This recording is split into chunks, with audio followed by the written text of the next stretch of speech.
Hey everyone. So for my birthday, my 30th, because I'm 30 now, I'm a real adult. I asked my parents to get me an etymological dictionary. Why? Because my favorite, one of my favorite artists in their writing course suggested I do such a thing, and I was down for that because I've been looking up etymological definitions of words since for the last 5 years. So, um, here it is. This is the Oxford Etymological Dictionary of the English Language. Now, unfortunately, it came a bit damaged, and they gave us 10% off. But I'm a bit annoyed about it. But at the same time, whatever. That's the hefty price. 377 Australian dollars AUD.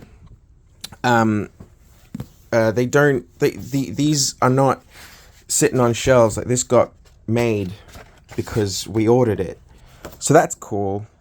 And as you can see, it's got a nice typeface, very bright white pages.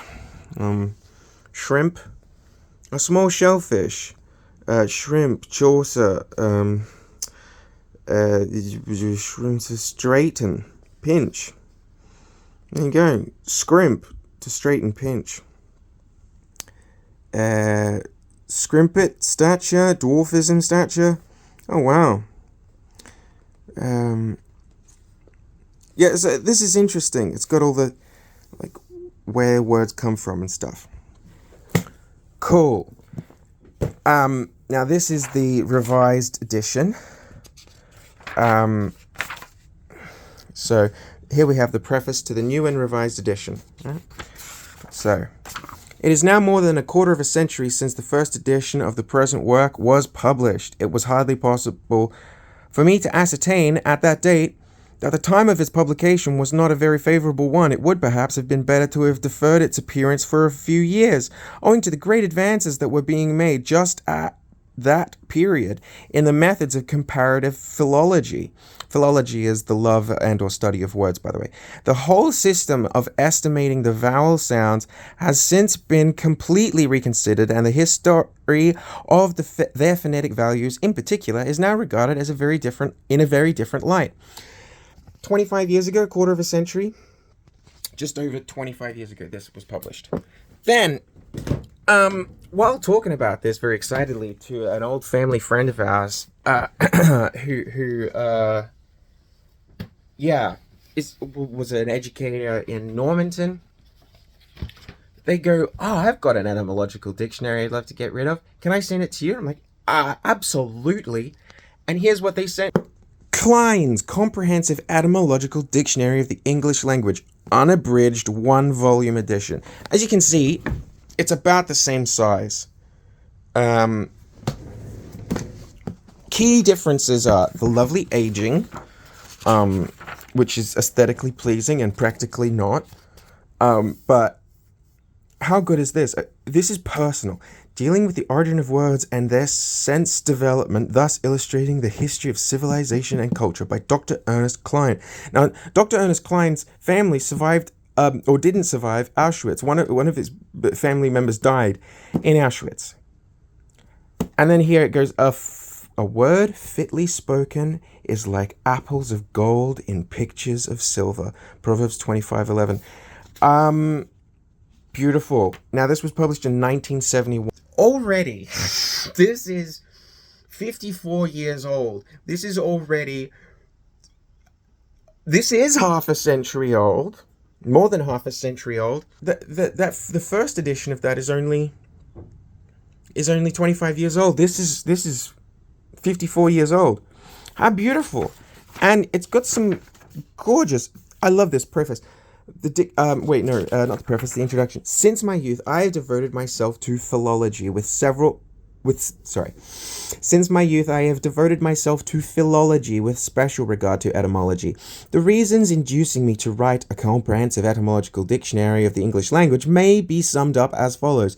It is a well-known fact that in the course of the last 60 years, philology has attained a high degree of development and is so much the more to be regretted that modern lexicography has remained far behind the achievements of philology.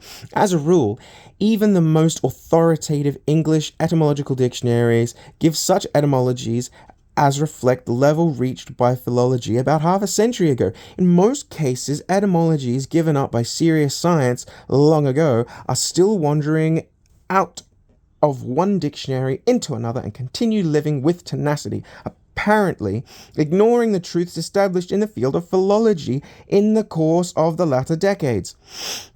One example may suffice to prove this, despite the fact that Tocharian, this language extinct long ago but newly discovered at the end of the 19th century, occupies a very important place among the Indo-European languages. Tocharian references appear only quite exceptionally in the etymological dictionaries of the English language. This is so much the more striking because Tocharian may help us understand the development of many a word in the different Indo-European languages, inasmuch as the words of the Tocharian language often represent the transitory form, the missing link between the Old Indian and the other Indo-European languages.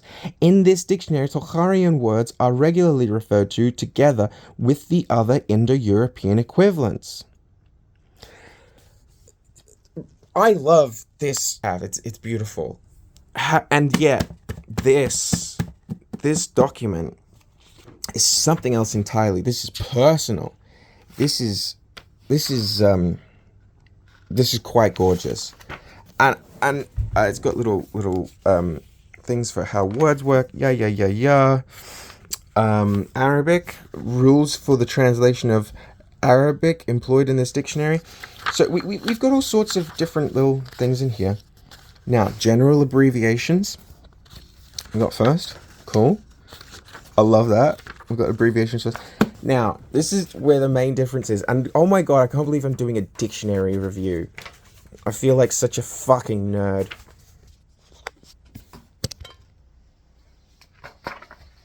I just gotta go to A in both of these because I find it interesting. The differences. So this is the Oxford Etymological Dictionary. The first being A, the indefinite article, C, an, which is further down, because of how dictionaries are, alphabetic order. Anyway, then A, prefix, has at least 12 different values in English. A, representative words are adown, afoot, along, arise, achieve, avert, amend, alas, abyss, ado, aware, avast. The full form of these values may be represented by of, on, and a, ad, ab, he, an, at, g. This may be illustrated by means of examples given as of dune, on foot, and lang, arisen, verb from a chef, ad kaput, avertir for aberture, amender from emendial for exmendar, so it goes into A in the prefixes, right? A, indefinite article, form of an before a consonant. A, prep, meaning of, as in a clock, of the clock, a clock, from off of, see of. A, prep, meaning on, oe, an, on. So atop, on top, atop, right? Prep, to, at, in, toward, see, at,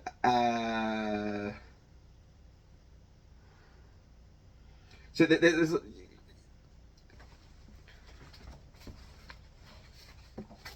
this one, we finish at is done all in this little bit here. It's a lot of writing because there's a lot, it's a big dictionary. But that's all it is for A, for the letter. And this keeps on going. And I guess it's about the same chunk, maybe. But this is, I don't know, more comprehensive. Yeah, let's see, what are the words? It's funny how few words have been added over time, like officially, right? So we've still got, excuse me for the fart. So and then see, this one is different. AAM, Dutch and German liquid measure. So it means a bucket, an of water. And then it goes into aardvark, whereas this just goes straight from to aardvark.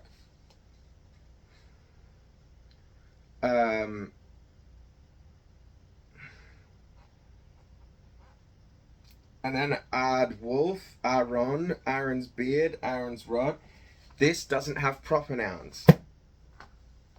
But this one does. Either way, these are spell books. Literally, this is how you spell. This is how you word.